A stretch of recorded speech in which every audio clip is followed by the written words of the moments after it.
நேற்று நான் உன்னை பார்த்த பார்வை வேறே, நீங்காத எண்ணமாக ஆனாய் இன்று.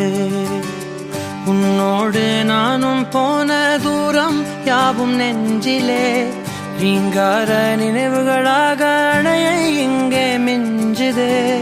நூலர்